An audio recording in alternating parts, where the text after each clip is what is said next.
प्रतिष्ठिता मनो मे वाचि प्रतिष्ठितम् आविराविर्म एभिः वेदस्य माणिस्थः श्रुतं मे मा प्रहासीः अनेनाधीतेन अहोरात्रान् सन्दधामि ऋतं वदिष्यामि सत्यं वदिष्यामि तन्मामवतु तद्वक्तारमवतु अवतु माम् अवतु वक्तारम् अवतु वक्तारम्। ॐ शान्ति शान्ति शान्तिः। नारायणं नमस्कृत्य नरं चैव नरोत्तमं देवीं सरस्वतीं व्यासं ततो जयमुदीरयेत्।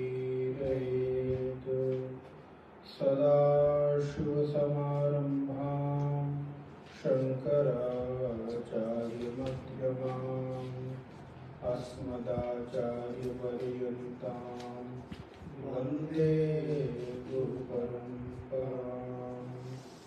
वागर्थाइव सम्पृक्तौ वागर्थप्रतिपत्तये जगतः पितरौ वन्दे पार्वती परमेश्वरौ।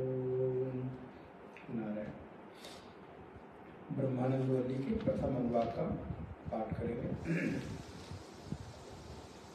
ओम ब्रह्मविदाप्नोति परम्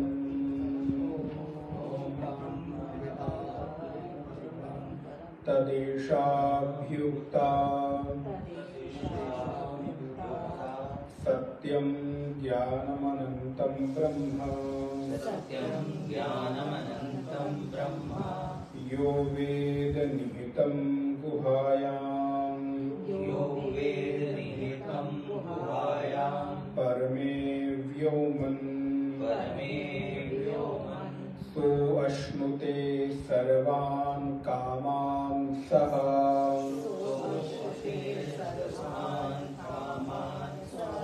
ब्रह्मणः विपश्यतेति तस्माद्वा एतस्माद् आत्मनः आकाशः सम्भूतः आकाशाद् वायुः वायोरग्निः अग्निरापः अभ्यः पृथ्वी पृथिव्या ओषधयः ओषधीभ्यो अन्नम् अन्नात् पुरुषः स वा एष पुरुषो अन्नरश्मयः तस्येदमेव शिरः अयं दक्षिणः पक्षः अयम् उत्तरः पक्षः अयम् आत्मा इदं पुच्छं प्रतिष्ठा तदप्येष श्लोको भवति तदप्येष श्लोको भवति।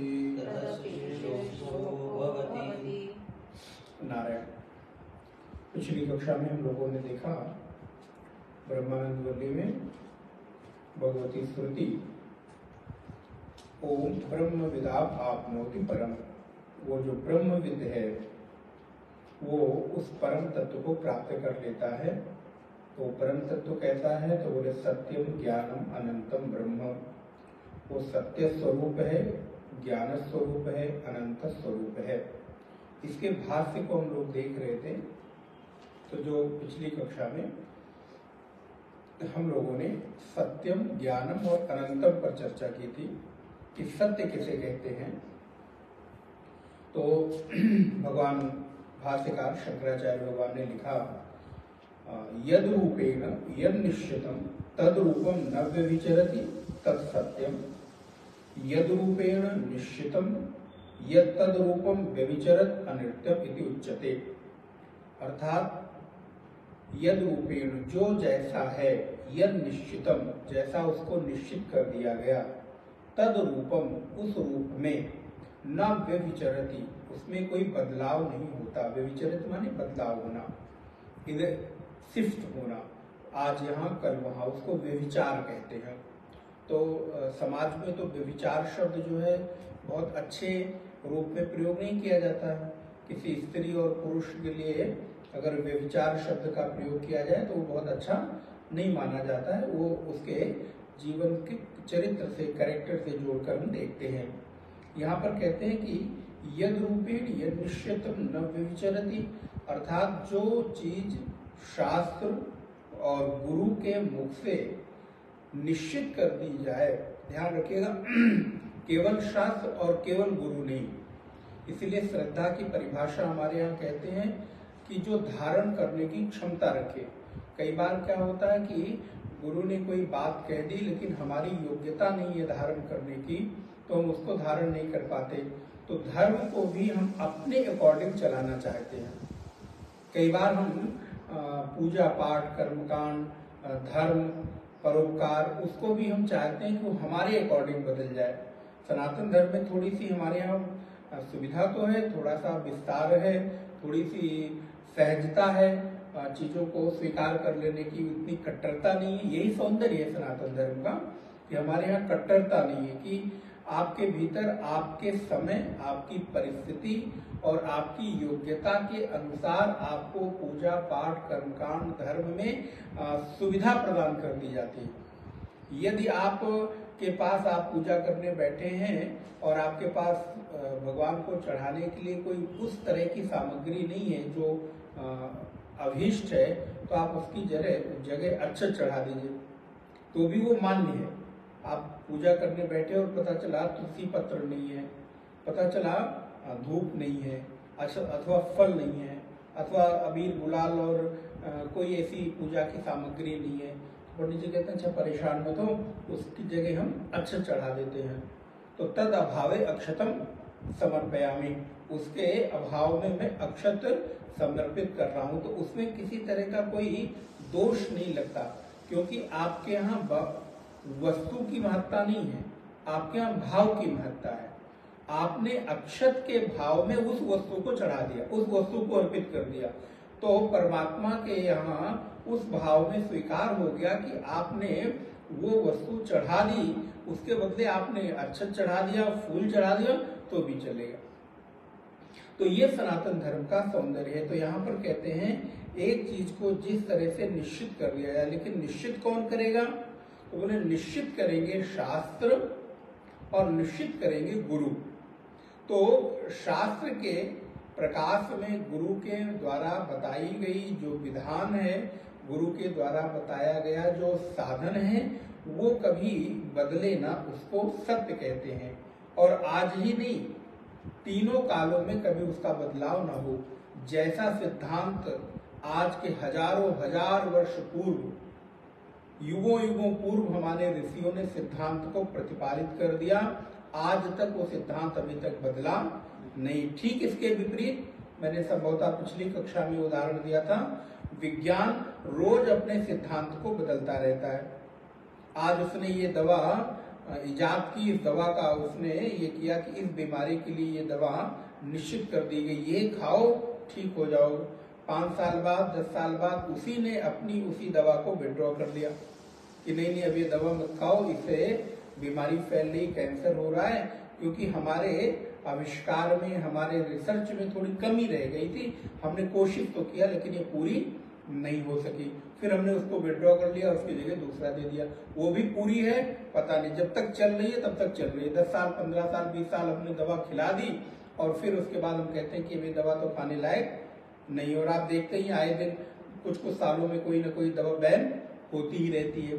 तो लेकिन अध्यात्म ने आज के हजारों हजार वर्ष पूर्व, युगों युगों पूर्व हमारे ऋषियों ने ये सिद्धांत निष्पादित कर दिया कि अमुक चीज ऐसी है, सत्य ऐसा है, वो अनंत स्वरूप है, वो ज्ञान स्वरूप है।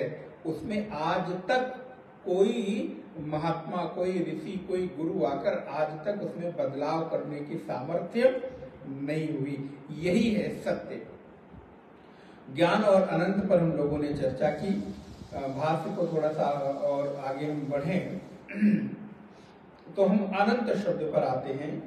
ये आपको काफी थोड़ा आगे आके मिलेगा। पिछली कक्षा में हमने इस विषय को ले लिया था कि जैसे अगर एक बार हमने किसी चीज को छोड़ दिया तो उसके बाद सारी चीजें सत्य हो जाएंगी। एक श्लोक देकर भगवान शंकराचार्य जी ने यहाँ पर हमको समझाया था। मृग तृष्णाम्भसि स्नातः खा पुष्पकृत शेखरः एषा बंध्या सुतो याति स्वशृंग धनुर्धरः। बंध्या का पुत्र, और उसने जाकर नारायण मृग तृष्णा के जल में स्नान किया और आकाश के पुष्प को उसने अपने सिर पर धारण किया, अर्थात उससे अपना श्रृंगार किया। और फिर वो निकल गया धनुष बाण लेकर शिकार खेलने के लिए, सशृंग धनुर्धरा। और दूसरा सशृंग धनुर्धरा, खरगोश के सिर पर सींग देखी गई। अब महाराज अगर एक चीज आपने फ्लिप कर दिया, एक चीज छोड़ दिया, क्या? बंध्या का पुत्र। उसके बाद तो आप फूल भी सही है, श्रृंगार भी सही है, धनुष्बाण भी सही है और शिकार खेलना भी, ये सब सत्य है, ये सब संभव है। लेकिन मूल में ही एक चीज संभव नहीं है, वो है क्या? बंध्या का पुत्र। किसी बंध्या स्त्री को कोई संतान कैसे हो सकती है? तो जब संतान हो ही नहीं सकती तो वो संतान ये सब काम करेगी कैसे? तो उसी प्रकार जब सत्य में कभी कोई बदलाव हो ही नहीं सकता तो सत्य में विकार आएगा कैसे? सत्य के द्वारा इतना विस्तार होगा कैसे? इसलिए एक चीज अगर छूट जाए तो अन्य चीजें फिर हमको सत्य सी प्रतीत होने लगती हैं। इसीलिए अध्यात्म में मूल बिंदु को पकड़कर रखना चाहिए। हमारा स्वभाव, हमारा चरित्र, ये सब तो बदलता रहेगा, लेकिन हमारा जो मूल अस्तित्व है उसमें कभी कोई बदलाव नहीं होगा। आप इस शरीर को सत्य मानते हैं, ठीक है, लेकिन इस शरीर में बचपन से लेकर और अभी तक बदलाव होता चला आ रहा है। अगर हम ना बदले होते तो आज हम बूढ़े ना होते, आज हमको आंखों से कम दिखाई ना देता, कानों से कम सुनाई ना देता, बाल ना पकते, शरीर जर्जर ना होता, वृद्ध ना होता, हड्डियां कमजोर ना होती। इसका मतलब ये सत्य है कि बचपन से लेकर अभी तक मुझ में बदलाव होता चला आया, शरीर बदलता चला गया। जिस शरीर को हम सत्य मान रहे थे, जिस शरीर को हम ठोस मान रहे थे, लेकिन एक चीज नहीं बदला, वो है आपका आत्म तत्व, वो है आपकी जीवात्मा, वो है आपका मैंपन। बचपन में भी आप वही थे, युवावस्था में भी आप वही थे और अब वृद्धावस्था में भी आप वही हैं। और मृत्यु की शैया पर लेटे समय तक भी अगर कोई आपसे पूछेगा तो आप कहेंगे शरीर में भले बदलाव हो गया लेकिन मैं में कोई बदलाव नहीं हुआ, मैं तो वही का वही हूं। ये सनातन सत्य है, इसमें कभी किसी तरह का बदलाव नहीं हो सकता। तो कहते हैं अनंत क्या है, तो उसके और थोड़ा 4-5 लाइन नीचे आएंगे, हमने यहां तक ले लिया था। तत्र अनंत शब्दो अनंत तत्वम प्रतिषेध द्वारेण विशेषणम सत्य ज्ञान शब्दो तु स्वार्थ समर्पणे नैव विशेषणे भवतः। अब सत्य अनंत शब्द जिसमें किसी भी तरह का सीमा ना हो उसको हम अनंत कहते हैं। जिसमें कभी किसी तरह की परिधि निर्धारित न की जा सके उसको हम अनंत कहते हैं। अब उस सत्य, ज्ञान और अनंत स्वरूप चैतन्य ब्रह्म से सारे के सारे पंचभूत की उत्पत्ति हुई। पंचभूत आकाश, वायु, अग्नि, जल और आप माने पृथ्वी। आपः पृथ्वी, जल और जल के बाद पृथ्वी, इन पांचों तत्वों की उत्पत्ति उससे हुई। तो अब उस ब्रह्म से कैसे ये संसार बनता है, कैसे इस प्रकृति की उत्पत्ति होती है, उसका प्रसंग प्रारंभ करते हैं। तो कहते हैं तस्माद् वा एतस्माद् आत्मनः, तस्माद् माने उस, एतस्माद् ये है, उस इस आत्मा से क्या होता है? तो बोल इति ब्रह्मणे, ब्रह्मणे एव आत्म शब्द प्रयोगात् वेदतु आत्मा एव ब्रह्म। आत्मा जो आपने देखा होगा मंत्र में आया, तस्माद् वा एतस्माद् आत्मनः आकाश संभूतः, ये मंत्र मूल मंत्र है। तो यहाँ जो मूल मंत्र में आत्मनः शब्द आया, तो भगवान शंकराचार्य कहते हैं कि ये आत्मनः शब्द ब्रह्मवाच्य है।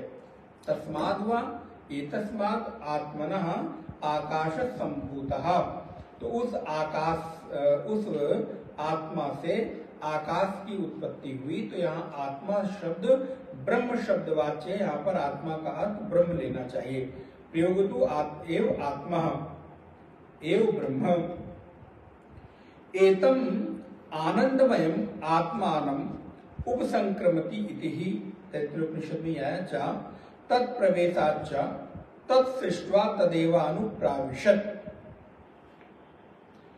ये एक प्रसंग आता है, आप लोगों ने अगर श्रवण किया होगा, आपने तो किया ही है, ऐत्रेय उपनिषद आपने पढ़ा है। तो ऐत्रेय उपनिषद में बहुत सुंदर तरीके से कैसे प्रकृति का निर्माण और एक व्यक्ति का निर्माण, मतलब जीव का निर्माण कैसे होता है, ये वहां पर बहुत सुंदर तरीके से हमने विस्तार से देखा है। उसको हम खाली स्मरण कर ले रहे हैं, विस्तार तो नहीं कर सकते। कि उस ब्रह्म ने आप में, याद होगा अगर, जल में हाथ डाला और जल में हाथ डालने के बाद एक पिंड निकाला और उस पिंड से फिर पूरी सृष्टि की उत्पत्ति हो गई। मतलब उसके साथ और भी चीजें धीरे धीरे जुड़ती चलेगी, लेकिन मुख्य रूप से ये है। तो ठीक इसी प्रकार यहाँ पर कह रहे हैं तत्सृष्ट्वा तदेवानुप्राविशत्। उस ब्रह्म ने जीव को पैदा करके और उसमें प्रवेश कर गया। और प्रवेश कहाँ से किया? तो बोले मुख्य द्वार से उसने प्रवेश किया। अब याद आया होगा, तो मुख्य द्वार से उसने प्रवेश किया। मुख्य द्वार क्या है? बोले जिस गेट से, अब बड़ी साधारण भाषा में मैं बोलूं, जिस गेट से नौकर चाकर आते जाते हैं, मालिक, मालिक का तात्पर्य है राजा, राजा कभी उस गेट से प्रवेश नहीं करता। जो महाराज होता है उसके लिए अलग से द्वार निर्मित किया जाता है। आज भी आप देखिए, जहाँ कहीं हमारे राष्ट्र के राष्ट्राध्यक्ष का आना जाना हो तो उनके लिए एक अलग प्रकार की सारी व्यवस्थाएं निर्मित की जाती हैं। ये अहंकार की बात नहीं है, ये मर्यादा की बात है। तो ठीक उसी प्रकार उस परमात्मा ने भी जीव को पैदा किया और जीव को पैदा करने के बाद उसने इसमें प्राण डालने के लिए इस द्वार में प्रवेश किया। लेकिन इस द्वार में प्रवेश कहाँ से करता? तो बोले इस द्वार में प्रवेश करने के 9 द्वार हैं, क्योंकि शरीर को कहते हैं नवद्वारे पुरे देही। हमारे शरीर में 9 छिद्र हैं, या तो उन 9 छिद्रों से प्रवेश करें क्योंकि यही द्वार है, कान से, आंख से, नाक से, मुख से, अथवा नीचे दोनों जो हमारे मल त्याग करने के स्थान हैं, यही हमारे यहाँ 9 द्वार हैं जहाँ से हम प्रवेश कर सकते हैं।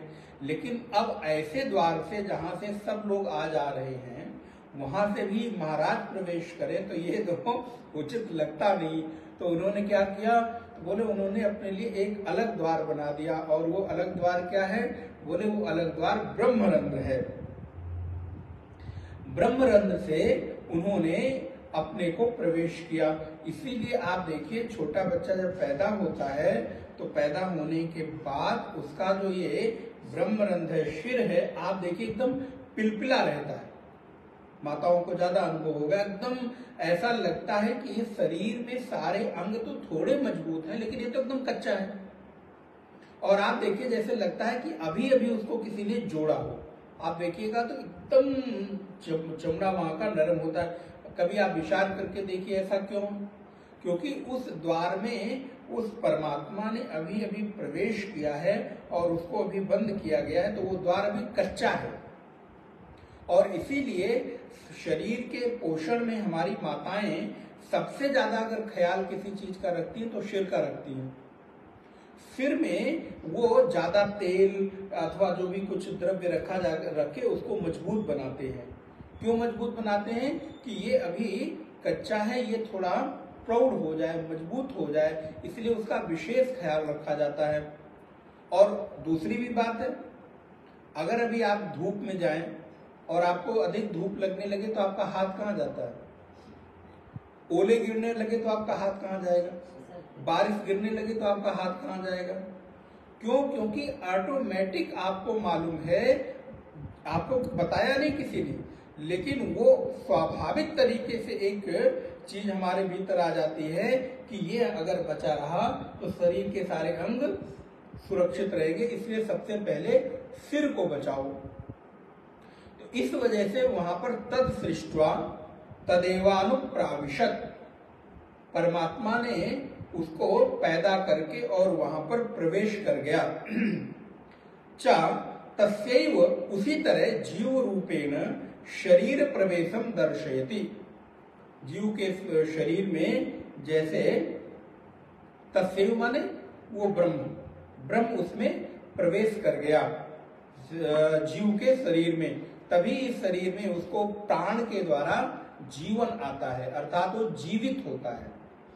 ब्रह्मरंध्र में प्रवेश करके वो उस द्वार को बंद कर देता है, फिर उस द्वार से वो निकलता नहीं, फिर उसको निकालने के लिए आपको प्रयत्न करना पड़ता है। इसीलिए कहते हैं जो ध्यानशील हैं, साधक हैं, वो कोशिश करके अपने प्राणों का उत्सर्ग ब्रह्मरंध्र से करते हैं, क्योंकि मालिक जिस द्वार से आए हैं उसी द्वार से जाएं तो ही तो मर्यादा है। लेकिन पता चले आप हमारे यहाँ आए तो मुख्य द्वार से, अच्छे से हम आपका वेलकम करें, और जब आप यहाँ से जाने लगे तो हम पीछे गंदे वाले द्वार से या पीछे जो सामान्य द्वार है उधर से अगर आपको हम भेज दें तो आपको कैसा लगेगा? आपको लगेगा देखो आने के समय तो आपने कितना हमारा ख्याल रखा, हर चीज का ध्यान रखा, और जाते समय आपने हमको ऐसे भेज दिया, काम निकल गया तो हमारा कोई मतलब नहीं रह गया। तो ठीक उसी प्रकार आना उसका काम है, लेकिन जब इस द्वार से वो जाने लगे तो ये आपकी कोशिश हो कि हे परमात्मा, हे मालिक, जिस द्वार से आप आए हो उसी द्वार से आप यहाँ से निर्गमन करो, इसी द्वार से यहाँ से आप विदा लो। तो उसके लिए क्या करना होगा?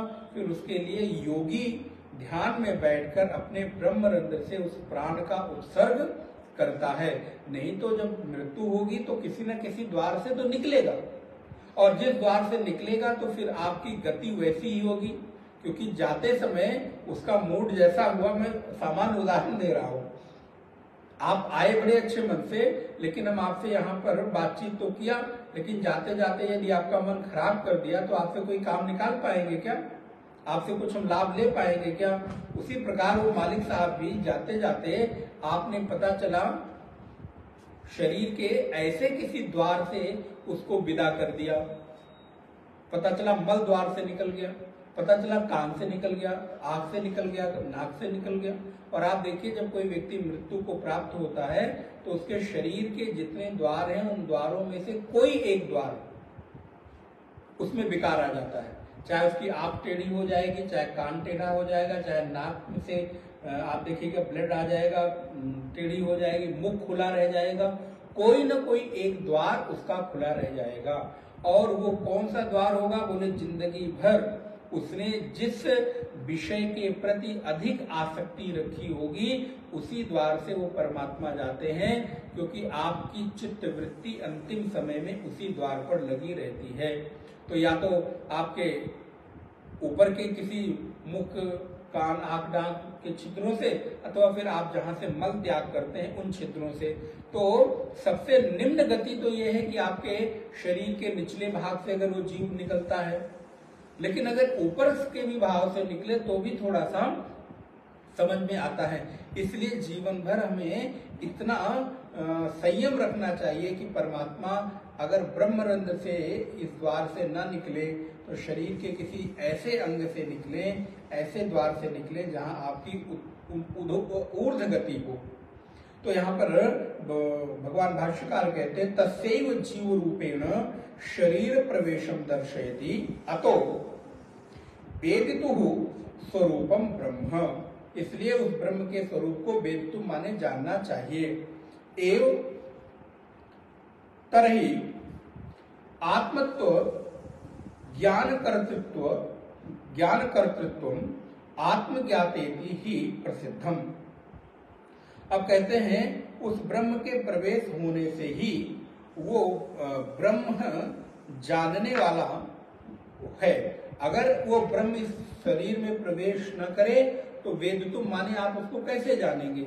इसका मतलब उसने इस शरीर में प्रवेश किया, इसलिए आपका कर्तव्य बनता है कि आप जीवन रहते रहते अपने आप को जान लो।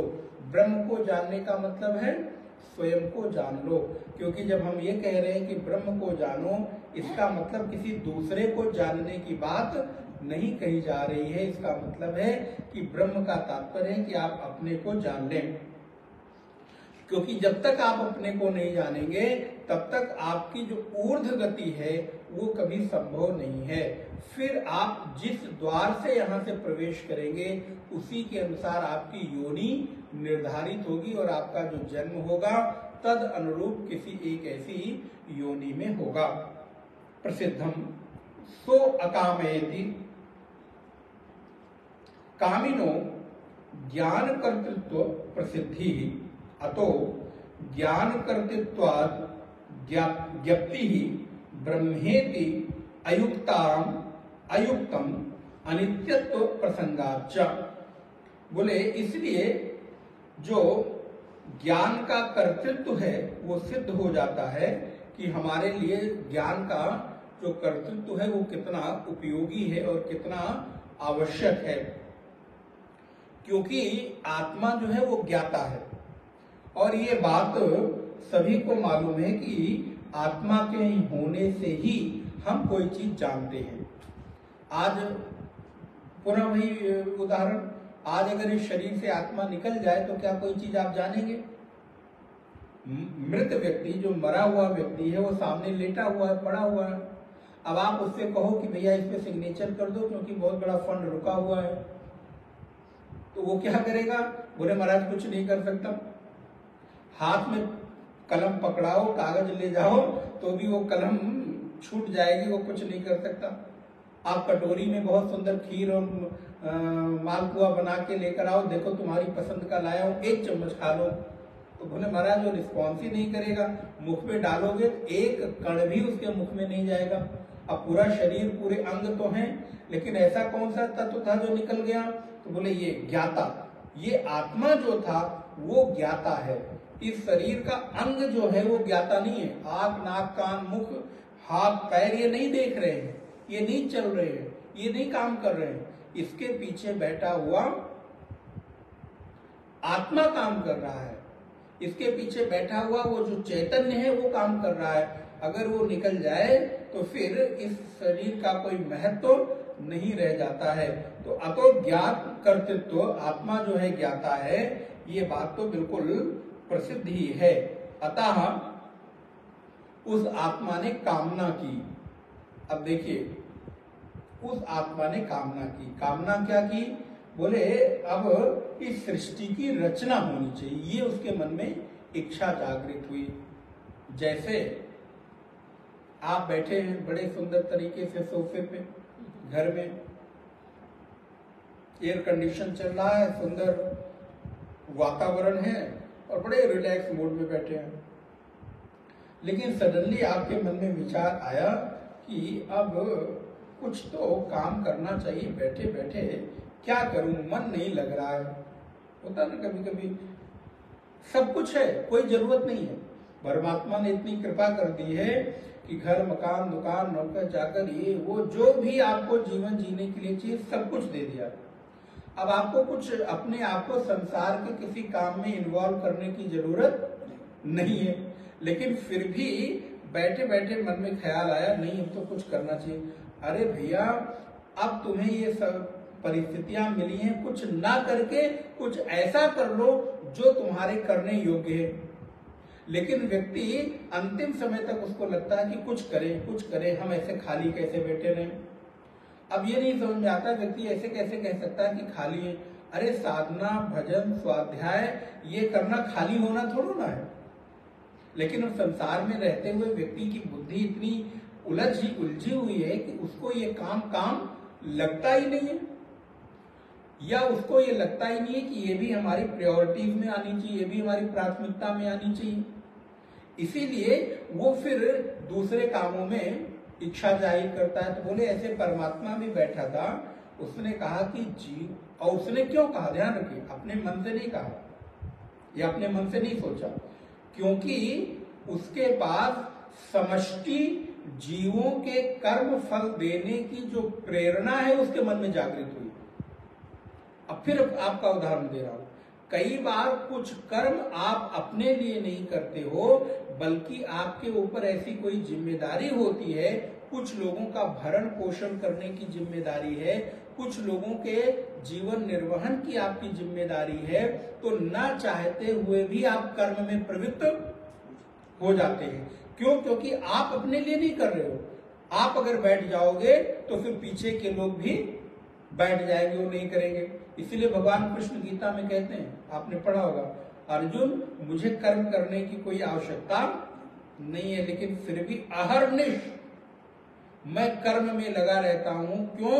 क्योंकि बोले अगर मैं कर्म में नहीं लगा रहूंगा तो मुझे देखकर सारे लोग अकर्मी हो जाएंगे, सारे लोग कर्म से विरत हो जाएंगे। इसलिए हमको देखकर लोग प्रेरणा प्राप्त करें, इसलिए मैं निरंतर कर्म में संलग्न रहता हूं। तो ठीक इसी प्रकार परमात्मा बैठा था और उसको सो अकामयति, उसके मन में कामना हुई। कामना क्या हुई? कि सृष्टि की रचना की जाए। तो अब यहां पर एक चीज स्पष्ट हो गई, ज्ञान और कर्तृत्व दोनों संभव है। अर्थात ज्ञान के साथ जो आपके कर्तव्य कर्म हैं, उन कर्तव्य कर्मों को संपादित करने में आपको कभी संकोच नहीं करना चाहिए, क्योंकि परमात्मा भी उस तरह से कार्य करता है। इसीलिए देखिए भगवान शंकराचार्य जी ने लिख दिया अतो माने इसलिए, ज्ञान कर्तृत्व ज्ञप्ति ही ब्रह्मेति, उस ब्रह्म में ज्ञान और कर्तृत्व एक साथ दिखाई दिया, प्रसिद्ध ही है। यदि नाम ज्ञप्ति ज्ञानम इति भाव रूपता ब्रह्मणा तथा अपि नित्यत्व प्रसज्जेत पारतंत्रम च, बोले उसने कामना की और कामना करने के बाद उस ब्रह्म का ज्ञान कर्तृत्व सिद्ध हो जाने पर ब्रह्म चिन्ह मात्र है, क्योंकि वो सृष्टि को पैदा करके, सृष्टि को उत्पन्न करके उससे कभी चिपकता नहीं है कि ये है, ये मेरी सृष्टि, ये मेरा घर, ये बन रहा है, ये बिगड़ रहा है, क्या होगा। बोले उससे उसको कोई फर्क नहीं पड़ता, इसलिए वो बिल्कुल चिन्ह मात्र है, चिन्ह मात्र स्वरूप है। इसलिए यहाँ पर पूर्व पक्षी प्रश्न उठाता है कि आप अगर ऐसा कह रहे हो कि उसने कर्म किया और कर्म करने के बाद सृष्टि की उत्पत्ति की, तो ऐसा कैसे संभव है कि वो उससे आसक्त ना हो। तो भगवान शंकराचार्य कहते हैं ना, क्योंकि वो ज्ञप्ति स्वरूप है, ज्ञप्ति ही ज्ञानम, आत्मना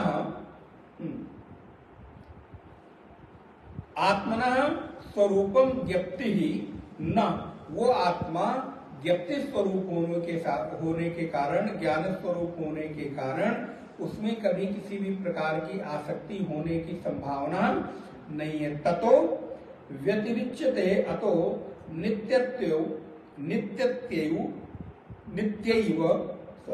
नित्यैव तथा अपि बुद्धेः उपाधि लक्षणायाश्च चक्षुरादि द्वारैः विषयाकारेण परिणामिन्यः ये शब्दादिकाराः भासस्ते आत्मविज्ञानस्य विषयभूताः उत्पद्यमानाः एव आत्मविज्ञानेन व्याप्ताः उत्पद्यन्ते। तस्मात् आत्मविज्ञान अभावश्च ते विज्ञान शब्दवाच्यस्य धात्वर्थ भूत्वा आत्मना एव धर्माः विक्रिय रूपाः इत विवेक भी परिकल्प्यते। ये इतना जो पैराग्राफ ने पढ़ा है बहुत ही महत्वपूर्ण है। पूरे भाष्य में भगवान शंकराचार्य कहते हैं आत्मना ज्ञान स्वरूप ज्ञप्ति स्वरूप, वो ज्ञान स्वरूप है, ज्ञाप्ति स्वरूप है, प्रकाश स्वरूप है। इसलिए उसमें व्यतिरिच्यते अतो नित्यैव तथापि बुद्धे उपाधि लक्षणः, बुद्धि की उपाधि का जो लक्षण है, क्योंकि ब्रह्म ज्ञान स्वरूप होने से उसमें कभी भी किसी भी तरह के कार्य के साथ संलग्न होने की संभावना दिखाई नहीं देती, क्योंकि वो इतना, अब एक शब्द बोलूं, वो इतना निष्ठुर है कि उत्पन्न करने के बाद उसको उससे कोई फर्क, ये तो हम लोगों को लगता है ना कि एक चीज खरीद लाए, अरे तो ये जिंदगी भर चलती रहे, टूटे नहीं, अच्छा रहे तो ये किसको जाएगी, किसको मिलेगी, हमारे जाने के बाद इसका उपयोग कौन करेगा, इस पे मेरा नाम लिखा है कि नहीं लिखा है। एक पंखा भी दान किया तो तीनों पंखुड़ियों पर पूरे खानदान का नाम लिखा दिया। 1200 का पंखा, बोले महाराज 3 पंखुड़ियां रंग बिरंगी रंगी हुई है, इनके स्मृति में, इनकी याद में, और इनके उसमें, और इसमें ससुराल और मामा और दादा और पिता और भाई और सबका नाम लिखा दिया। अरे यार भाई एक पंखा तुमने दिया, उसमें घूम नचा रहे हो उसको। तो बोले हमारी तो स्थिति है कि एक चीज खरीदा और बचा के रखा तो बाद में किसको जाएगा, कौन उपयोग करेगा, कैसे करेगा। अरे जाने दो ना, तुम चले गए उसके बाद क्या फर्क पड़ता। आंख बंद तो संसार की कोई चीज, अब छोटा सा उदाहरण ले लीजिए, आप रात को सो जाते हैं तो रात को सोने के बाद कौन सी चीज में कहा क्या हो रहा है आपको फर्क पड़ता है। आप रात को सोए, पता चला शहर के किसी दूसरे शहर में बाढ़ आ गई, सुबह उठे न्यूज़पेपर देखा, अरे बाढ़ आ गई, इतने लोग खाई में बस गिरी, मृत्यु हो गई। आपको क्या फर्क पड़ा, आप तो सो रहे थे, क्या उस समय कोई फर्क पड़ा, क्योंकि आपको कोई पता ही नहीं चला। तो मृत्यु उपरांत कौन सी चीज, और ये सृष्टि है, ये अपनी गति से संचालित हो रही, इसमें तुम बहुत हस्तक्षेप करने की कोशिश मत करो, बहुत उलझो मत, क्योंकि सारी चीजें मिथ्या हैं, असत्य हैं, झूठी हैं और एक दिन छूट जानी है। तो इसलिए हम अपने के बाद की चिंता करते हैं, लेकिन परमात्मा को कोई चिंता नहीं। इसलिए एक बार जब उसने सृष्टि उत्पन्न कर दी, उसके बाद उससे कोई संबंध नहीं रहता। इसलिए संसार में रहो तो असंग बन के रहो, ध्यान रखो, ख्याल रखो सबका, लेकिन असंग। कोई आपके चित्त पर, कोई आपके मन पर हावी होने न पाए, तभी संसार में रह सकते हो। नहीं तो संसार और संसार की जो माया है अथवा आसक्ति है, वो आपको नित्य परेशान करती रहेगी। इसलिए अपने चित्त को ऐसा बनाओ, जो मिला है वो करेंगे, लेकिन किसी से आसक्त नहीं होंगे। तो भगवान अर्थात तो ब्रह्म सृष्टि पैदा को उत्पन्न करके उससे असंग रहता है, उसके साथ उसका कोई संग नहीं रहता। तो व्यतिरिच्यते माने अलग रहता है। नित्यैव तथापि बुद्धे, इसके बाद भी वो चक्षु आदि बुद्धे है उपाधि लक्षणाया चक्षुरादि ही विषय कारेण, इसके बाद भी वो चक्षु आदि विषयकार रूप में परिणत होकर शब्दादि विषयों की शब्दाद्य कारणों भाषास्ते, वो चक्षुरादि विषयों के उपाधि से उपहित होकर और शब्द स्पर्श रूप रस और गंध इन चीजों की वो उसको भासता है, अर्थात वो उसका अनुभव करता है। उन वृत्तियों में उसको उसकी प्रतीति होती है। आत्मविज्ञानस्य विषयभूताः उत्पद्यमानाः एवं आत्मविज्ञानेन व्याप्ताः उत्पद्यन्ते। इसलिए इंद्रियों में जो विषयों को पाने की, विषयों को चाहने की इच्छा होती है, ये उसी चेतना के व्याप्त होने के कारण ही संभव होती है। नहीं तो यदि चेतना न रहे तो आपके भीतर कभी भी किसी विषय को चाहने की, पाने की इच्छा नहीं रहेगी। कैसे? फिर उदाहरण, जब आप सो जाते हैं तो सोने के बाद आपके मन में कोई विषय उठता है क्या? आप में बहुत उलझन हो तो आप क्या कहते हैं? महाराज किसी तरह नींद आ जाए तो मैं सभी चीज से छूट जाऊं। तो जितनी देर आप सो गए उतनी देर संसार का कोई विषय आपको परेशान करता है। बेटा कहाँ है, बहू कहाँ है, बेटी कहाँ है, दामाद कहाँ है, पोता कहाँ है, सामान कहाँ है, घर में क्या है क्या नहीं है। बोले महाराज कुछ भी पता नहीं चलता। और उसको भी छोड़ दो, बहुत गहरी नींद आ जाए तो एसी भी चल रही है कि नहीं चल रही उसका भी पता, जिसके लिए हम परेशान हो रहे थे कि नींद नहीं आ रही, नींद नहीं आ रही, लेकिन अगर करवट बदलते बदलते कहीं गहरी निद्रा में चले गए, डीप स्लीप में चले गए आप, तो महाराज बोले सब कुछ छूट गया। आप देखो कितने बड़े, क्या कहूं, आपके भीतर कितनी सामर्थ्य है, आपको छोड़ने की कितनी आपके अंदर सामर्थ्य है, लेकिन आप छोड़ना ही नहीं चाहते। आप कहते हो नहीं छूटता नहीं छूटता। छोड़ा तो 8 घंटे के लिए, 6 घंटे के लिए, और कुछ भी कहां पड़ा है आपको ख्याल नहीं रहता। आपकी मनपसंद वस्तुएं कमरे में, घर में कहां पड़ी हैं कुछ पता ही नहीं। सो गए, लेकिन जैसे उठे उसके बाद से फिर सारी चीजें शुरू हो गई। तो बोले अगर हम अपने आप को उस तरह से रख पाए तो विषय कभी हमारे चित्त पर प्रभावी नहीं होंगे, विषय कभी हमारे चित्त पर हावी नहीं होंगे। तो अब ये पैराग्राफ बहुत सुंदर भगवान भाष्यकार ने लिखा, एव आत्मविज्ञानेन व्याप्ताः उत्पद्यन्ते तस्मात् आत्मविज्ञान अवभासस्य ते विज्ञान शब्दवाच्यस्य धात्वर्थ भूताः आत्मनः एव धर्माः विक्रियारूपाः इत्यविवेकभिः परिकल्प्यते।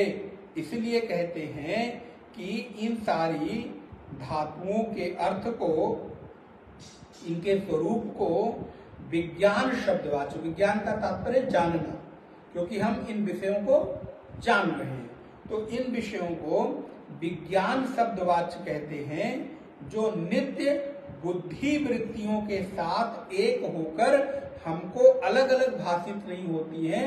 मानो वो जीवात्मा और हमारी बुद्धि वृत्ति एक होकर ही हमको अनुभव में आती है। मानो हमको लगता है कि हमारी खाने की इच्छा उस चेतना की इच्छा है, हमारी देखने की इच्छा उस चेतना की इच्छा है, जबकि ये बिल्कुल अलग है। चेतना में कोई इच्छा है नहीं, ये जो इच्छा हो रही है ये आपके अंतःकरण में उस विषय के साथ जुड़ने के कारण हो रही है। ये इच्छा आपकी बुद्धि वृत्ति का परिणाम है, आत्मा का परिणाम नहीं है। लेकिन आज हमको लगता है खाने की, देखने की, सूंघने की, सुनने की, छूने की, ये सारी जो इच्छाएं हैं ये आत्मा की है। तब तो मैं महाराज मेरी आत्मा ने कहा तो हमने कह दिया, मेरी आत्मा कह रही है कि अब मुझे इनसे मिलना नहीं है, इनसे बात नहीं करना, मेरी आत्मा कह रही है कि अब मैं ये खाऊं, मेरी आत्मा कह रही है कि मैं यहाँ जाऊं। अरे भैया, आत्मा में कभी कोई किसी तरह की इच्छा उत्पन्न नहीं हो सकती। ये जो सारी इच्छाएं हैं ये तुम्हारे अपने मन की परिकल्पना के आधार पर हैं, ये तुम्हारी बुद्धि वृत्ति के परिणाम स्वरूप हैं। तुम बुद्धि वृत्ति के परिणाम को आत्मा पर आरोपित कर दे रहे हो और आप कहते हो कि आत्मा ऐसा कह रही है। मैं अपनी आत्मा की पुकार सुनता हूँ, मैं अपनी आत्मा की आवाज सुनता हूँ। अब पता नहीं हमको भी कभी सुनाई दे तो पता चले, हम लोगों को तो सुनाई नहीं देता। बोले महाराज आत्मा में कौन सी पुकार और आवाज हो गई? ये सब तुम्हारी विषयों के अनुसार बुद्धि वृत्ति की परिकल्पना का परिणाम है। जिस दिन आप ये समझ जाओगे कि जो भी तुम्हारे मन में थॉट आ रहा है, विषय आ रहा है, ये सब बाहर के विषयों का कोई ना कोई संग का परिणाम है, तभी ये होगा। ये आत्मा की कोई आवाज नहीं होती। आत्मा में आवाज होती तो आप सो नहीं पाते। फिर तो घर में 10 लोग होंगे तो रात को महाराज सभी की आत्मा की आवाज आए, आप सोचो, आप सोच सकते हो? उधर पति महोदय कहे मेरी आत्मा से आवाज आ रही है, बेटा कहे मेरी आत्मा से आवाज आ रही है, बहू कहे मेरी आत्मा से आवाज आ रही है। अरे भैया, आत्मा की आवाज नहीं, ये तुम्हारे अपने विषयों के, अगर मैं एक शब्द और प्रयोग करूं तो ये आपकी अपनी महत्वाकांक्षा और इच्छाओं का परिणाम है। ये तुम्हारी अपनी परिकल्पना का परिणाम है। ये तुम्हारे अपने सोचने के आधार पर तुमको ऐसे लगता है कि हमको आत्मा से आवाज आ रही है और ऐसा हो रहा है। उसमें तो कभी किसी तरह का कोई बदलाव हो ही नहीं सकता। इसलिए आत्मना एव धर्माः, भगवान शंकराचार्य मानो जोर से बोलते हैं, विक्रिय रूपाः इत्य विवेक भी परिकल्पते। इसलिए एकमात्र ये जो कहना है ये अविवेकियों की परिकल्पना है, ये विवेकियों की नहीं। इसलिए विवेक को पैदा करो, विवेक लेकर आओगे तो तुम्हें समझ में आएगा कि ये जो तुम कह रहे हो ये आत्मा से इसका कोई संबंध है ही नहीं। अब अगली कक्षा में हम लोग आगे का विषय देखेंगे। अब ये भाष्य काफी बड़ा है तो चलेगा काफी समय तक, तो अगली कक्षा में थोड़ा सा और इस चीज को हम लोग विस्तार करेंगे। ओम पूर्णमदः पूर्णमिदं पूर्णात् पूर्णमुदच्यते पूर्णस्य पूर्णमादाय पूर्णमेवावशिष्यते। ओम शांति शांति शांति। हरि ओम। श्री गुरुभ्यो नमः। हरि ओम।